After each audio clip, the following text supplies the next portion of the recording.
ইরানের ক্ষেপণাস্ত্র ফের আঘাত হেনেছে মধ্যপ্রাচ্যের জ্বালানি স্থাপনা এবং মার্কিন ঘাঁটিতে। তেহরানের ক্ষেপণাস্ত্র আঘাত আনে বাহরাইনের মুহাররাক জ্বালানি স্থাপনায়, সৌদি আরবের শয়বাহ তেল ক্ষেত্র আর কুয়েতে অবস্থিত মার্কিন বিমান ঘাঁটিতে। এমন তথ্য জানায় বার্তা সংস্থা রয়টার্স। ইরানের ক্ষেপণাস্ত্রের আঘাতে এভাবেই আগুনে জ্বলছে বাহরাইনের জ্বালানি স্থাপনায়। আগুন নেভাতে চেষ্টা করে ফায়ার সার্ভিস। বাহরাইনের স্বরাষ্ট্র মন্ত্রণালয় জানায়, ইরানের সরাসরি ক্ষেপণাস্ত্রের লক্ষ্যবস্তুতে পরিণত হয় মুহাররাক জ্বালানি স্থাপনা। এতে স্থাপনাটি পুরোপুরি ধ্বংস হয়ে যায়। এ সময় আগুনের অত্যাধিক তীব্রতায় স্থানীয় বাসিন্দাদের ওদের স্বপ্ন পূরণে পাশে থাকতে পেরে আমরা গর্বিত।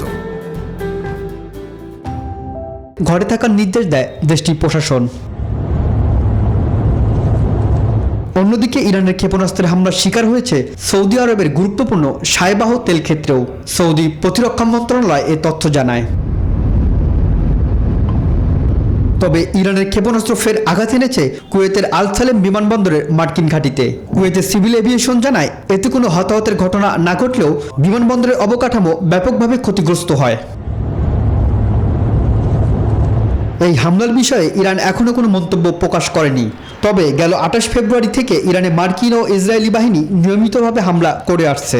ফলে পাল্টা আক্রমণে মধ্যপ্রাচ্যে অবস্থিত মার্কিন ঘাঁটিগুলোকে লক্ষ্যবস্তুতে পরিণত করেছে ইরান।